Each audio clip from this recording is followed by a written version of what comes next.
a little storage compartment here, which is kind of odd because it opens up towards you and everything is, you know, facing the passenger, so to speak. But you have your USB here and auxiliary input right here, and will charge, and it'll also integrate it into the radio. You have one single cup holder, and you have a storage compartment here that opens up towards the driver, which would be traditionally where your phone is. And there is 12-volt DC power supply. So the iDrive controller is just like every other BMW. You have down, up, left, right, and rotation and select as your options. You have a dedicated back button, which is fantastic. I always like it in the dedicated back button. And you have an option button that'll take you through further options of whatever sub menu you're in. So you can quick push these buttons up here to go directly to those functions, or you can go straight to them via the turn dial on this iDrive controller. So you go up, rotate down. I can go to multimedia here, or I can go to multimedia here. Similarly with all the other functions, you can do so, and the menu as well will take you straight to the main menu here where we are in the center. You do have further settings you can control. I mean, this car is infinitely adjustable. Charging, auto e-drive, everything. There's options for everything to look at, and if it's modifiable, modify.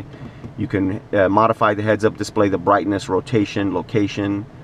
Everything else is pretty much modifiable to the way you like. Your lighting, be it your interior lighting or your exterior lighting, pathway lighting.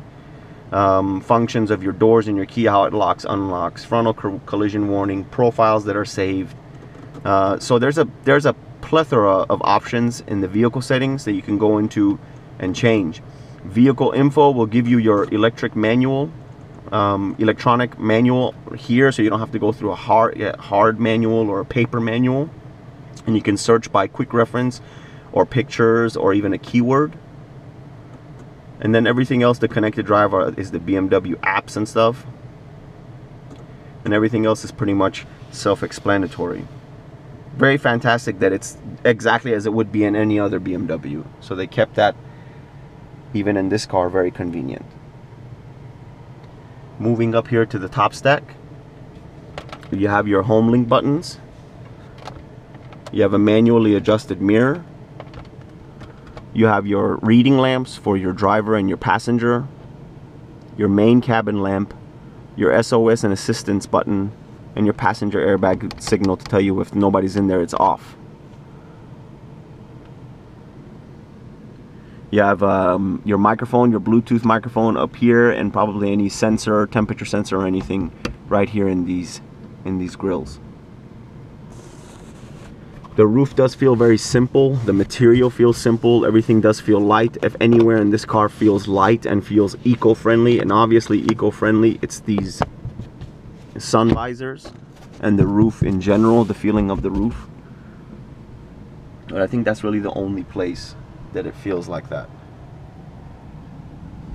You know, gorgeous Harman Kardon speaker covers. So let's I'm gonna put the car in drive here.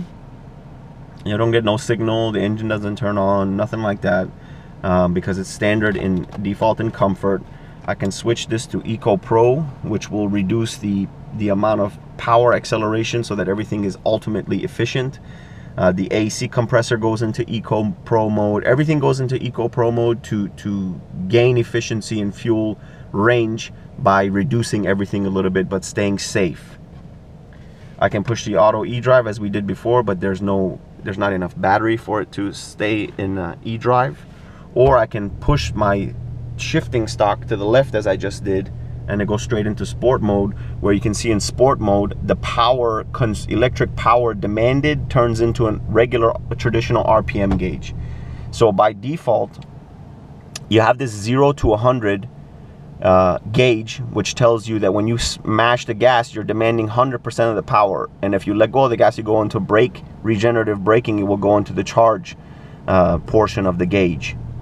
But switching it to sport gives you a traditional RPM gauge with a boost monitor, and the center boost being when the electric motor kicks in to give you that additional power.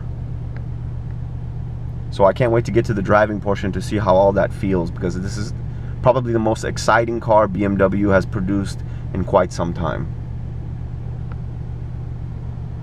So let's go into the passenger, open the fuel compartment, open the back trunk, and get to the driving portion of the review.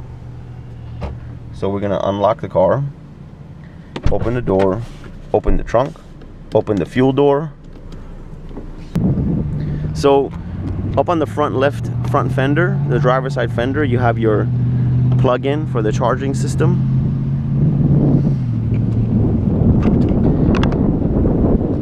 Very convenient. And then on the rear back fender, you have your traditional fuel for the motor in the rear, the fuel motor in the rear.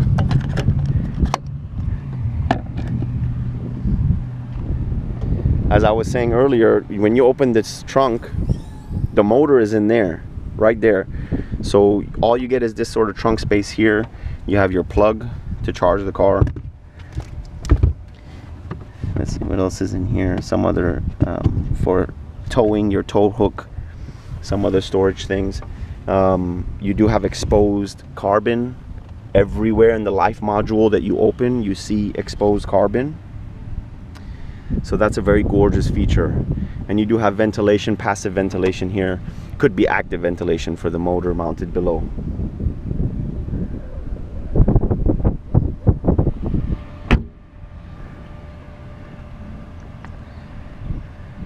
And so now we'll get to the exciting portion, the driving portion.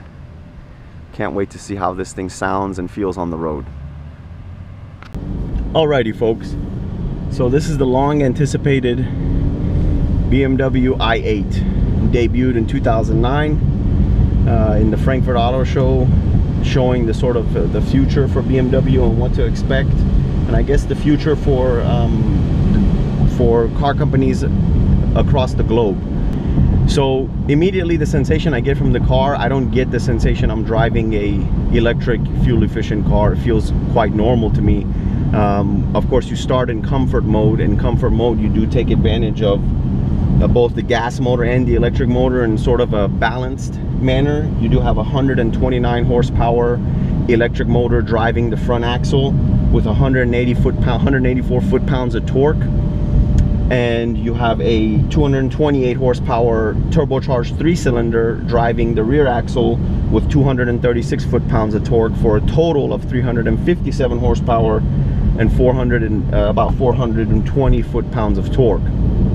Of course, having an electric motor will compensate for the lag experienced because of the turbo, so you sort of get this continuous torque sensation, and we'll go through that in every mode available in the car, and talk about how it feels in different modes. So in comfort mode right here at this stop sign, we'll give it some gas, I shouldn't say gas, some throttle, and see how it goes. So from a standstill, a little bit of gas, and we're open. So let's switch this into sport, where we're going to get full boost. Wow, the RPM's a lot higher. Wow, and it holds gear, so it's not shifting when in overrun, and it's giving charge to my battery when I release the gas. What a spirited car. I mean, the problem with electric cars is if you want to put a lot of juice, you need a lot of battery. A lot of battery means a lot of weight. So if you have a high performance electric car, generally the idea is it's going to weigh a lot because of the battery requirement. With all of the efficiency, the life module, the drive module being aluminum, life module being carbon, all of these weight savings, the balance of the car is unharmed, and the weight is that of a typical sports car, which is fantastic. The balance, of course, comes from everything being centrally located, centrally mounted, and low CG and low coefficient of drag, with all of the other efficiency, 0.26 in the coefficient of drag, everything lowest CG of any BMW, and of course everything, including the fuel motor, is centrally located down where you would consider the transmission would be, is actually battery power. I mean, it just sounds amazing. For an electric car, or an ultra efficient plug-in car that's supposed to get 100+ miles to the gallon. Oh my God.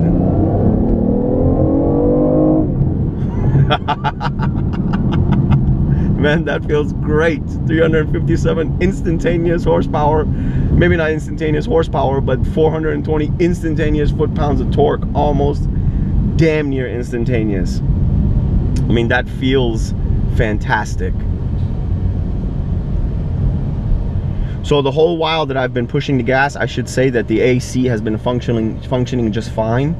Everything else has been functioning just fine. The steering, the power steering feels smooth, feels balanced. The cars, when you're shifting the mass side to side, feels absolutely stable. When you're running up through the gear and the speed, the velocity is picking up. I think this car has 155 mile an hour top speed, but while the car is picking up that speed, it feels absolutely planted. Very well behaved sports car.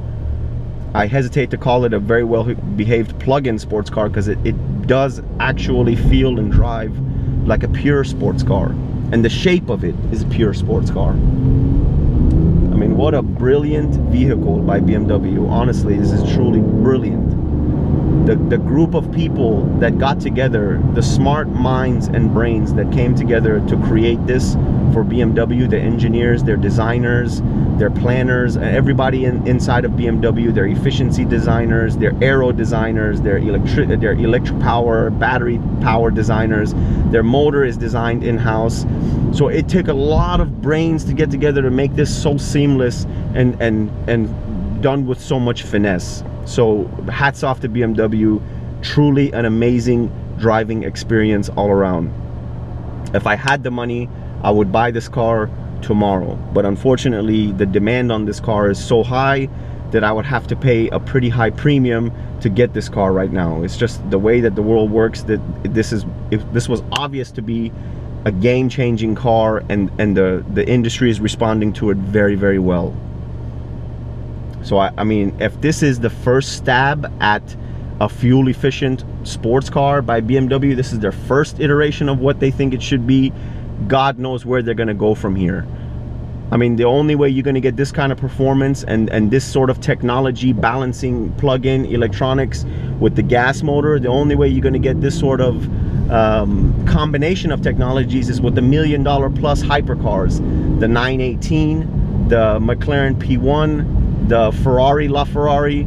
All these cars have this sort of combination of plug-in and gas motor to make it a truly thoroughbred sports car. Truly amazing. While I try to gather my thoughts here, it's been a fantastic ride, fantastic experience to review this car.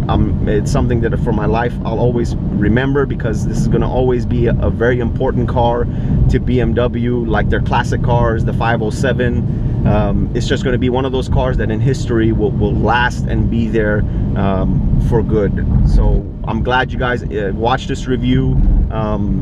Let us know what you think.